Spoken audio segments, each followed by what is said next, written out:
Hello students, আমাদের এই যে ভিডিওটা তৈরি হচ্ছে এখানে আমি তোমাদের তিনটে জিনিস শেখাবো। এগো ভার্সেস বিফোর।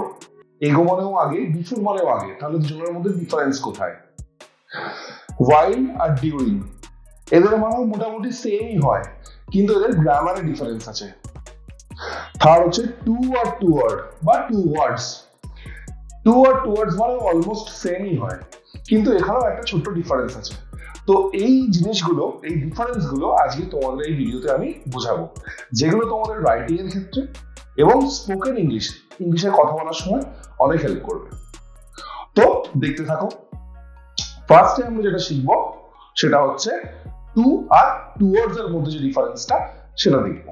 তো ফার্স্টে আমরা টু আর টুয়ার্ডস এর মধ্যে ডিফারেন্সটা দেখবো, আর এই ডিফারেন্সটা বোঝাতে গেলে দুটো লাইন লিখতে হবে। I am going to school, এই একটা লাইন। আর একটা line, I am going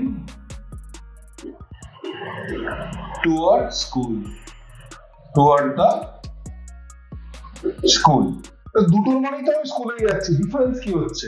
difference এটাই, আমি যখন বলছি two, I am going to school, তার মানে হচ্ছে আমি স্কুলেতেই যাচ্ছি, অন্য কোথাও নয়। আমি বাড়ি থেকে বেরিয়েছি স্কুলের উদ্দেশ্যে যাওয়ার জন্য এবং আমি স্কুলেতেই যাব।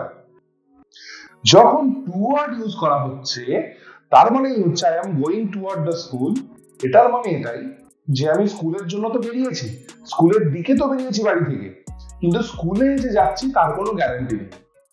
স্কুলে যাওয়ার পথে যদি মাঝপথে আমার মার্কেটে যেতে ইচ্ছে করে বা খেলতে যেতে ইচ্ছে করে বা বন্ধুর বাড়িতে যেতে ইচ্ছে করে, আমি কিন্তু সেখানে চলে যেতে পারি। আমি বেরিয়েছি স্কুলের দিকে, যেতে আমি স্কুলেও পারি, অন্য কোথাও চলে যেতে পারি, গ্যারান্টি নেই। কিন্তু টু মানে হচ্ছে গ্যারান্টেড, আমার ইন্টেনশনটা ক্লিয়ার যে আমি স্কুলেতেই যাব। তো এই হচ্ছে টু আর টুয়ার্ড এর মধ্যে পার্থক্য। আর একটা ছোট জিনিস বলে দিই, এই টুয়ার্ডটাকে অনেকে টু ওয়ার্ডস লেখে, একটা এস অ্যাড করে। তো এই টুয়ার্ড বা টুয়ার্ডস এর মধ্যে কোনো ডিফারেন্স নেই। আমেরিকানরা টুয়ার্ড এর সাথে একটা এস লাগিয়ে টুয়ার্ডস ইউজ করে, আর ব্রিটিশরা কোনো এস ইউজ করে না। এটা ওই আমেরিকান ইংলিশ আর ব্রিটিশ ইংলিশের মধ্যে যে পার্থক্যটা হয় সেটাই। যেমন ব্রিটিশরা বলে বিস্কিট, আমেরিকানরা বলে কুকি, এটা সেম কেস। আমেরিকানরা টুয়ার্ডস এস লাগায়, ব্রিটিশরা লাগায়, এছাড়া আর কোনো পার্থক্য নেই। তো ফুলি টু আর টুয়ার্ডস এর মধ্যে ডিফারেন্স তোমরা বুঝতে পারলে।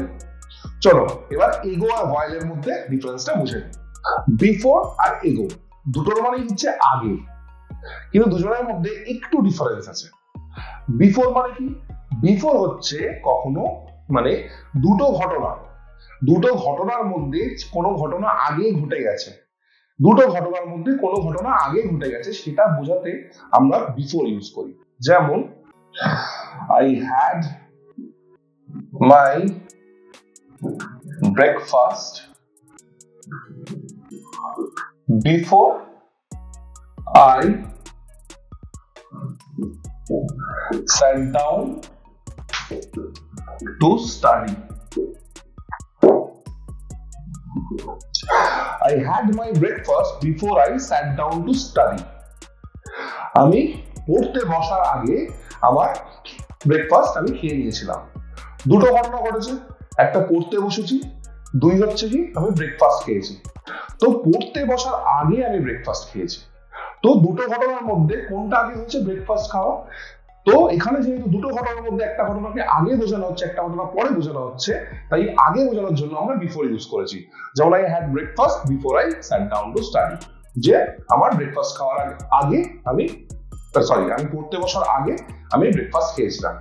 তো যেহেতু একটা ঘটনা আগে একটা ঘটনা পরে ঘটেছে, এখানে আমরা বিফোর ইউজ করব। আর এগো কখন ইউজ করব?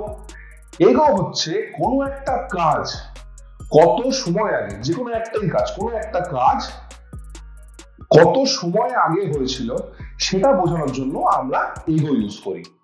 দুটো ঘটনার মধ্যে তুলনা হয়, যেটা বিফোরে হচ্ছিল কোন ঘটনা আগে ঘটেছে কোন ঘটনা পরে ঘটেছে তা নয়, কোনো একটাই কাজ সেটা কত দিন আগে বা কত সময় আগে হয়েছিল সেটা বোঝানোর জন্য আমরা এগো ব্যবহার করি। যেমন I had my breakfast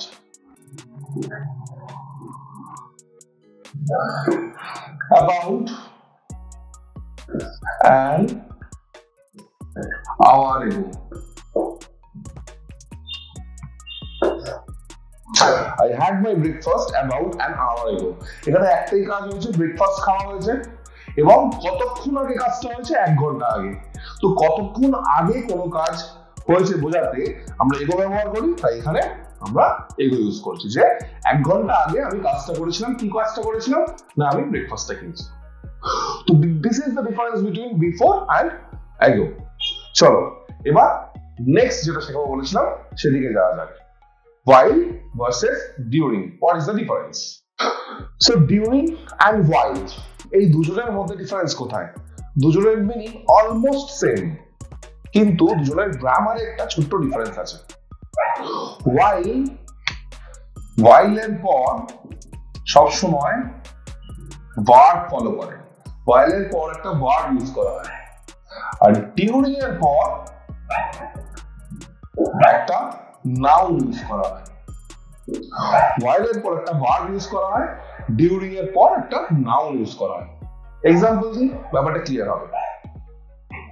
ধরো আমি বললাম I fell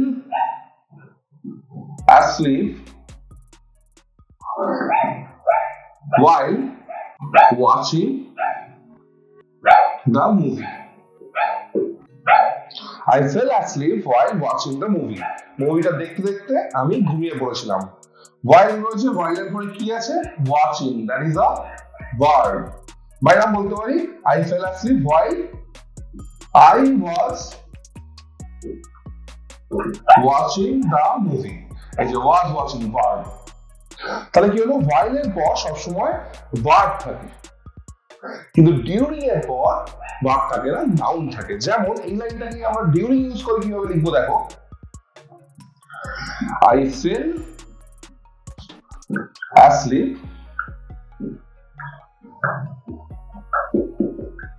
during the movie. I fell asleep during the movie. এটার মানে কিন্তু সেম, আমি মুভি দেখতে দেখতে মুভি চলাকালীন ঘুমিয়ে পড়েছিলাম। কিন্তু এখানে ডিউরিং এর পরে কি আছে দেখো? The movie. দ্য মুভি কিন্তু একটা নাউন। তাহলে ডিফারেন্সটা বোঝা গেল? while এর পর সবসময় আমরা ভার্ব ইউজ করছি, আর ডিউরিং এর পর নাউন ইউজ করছি। এই জাস্ট গ্রামারটাতেই ডিফারেন্স রয়েছে, এছাড়া দুজনের মানে কিন্তু সেম। দুটো লাইনের মানে কিন্তু যে আমি মুভি দেখতে দেখতে ঘুমিয়ে পড়েছিলাম। So this was the class guys. একটু ছোট্ট চেষ্টা করেছিলাম তোমরা যাতে ঠিক করে লিখতে পারো বা বলতে পারো ইংলিশটা, সেই দিকে তোমাদের আরেকটু এগিয়ে নিয়ে যেতে। তো হোপফুলি তোমাদের হেল্প হবে ক্লাসটাতে। তো এরকম আরো ক্লাস পেতে, আরো শিখতে জানতে হলে আমাদের সাথে থাকো, চ্যানেলটা সাবস্ক্রাইব করো, ভিডিওটা শেয়ার করো। Thank you.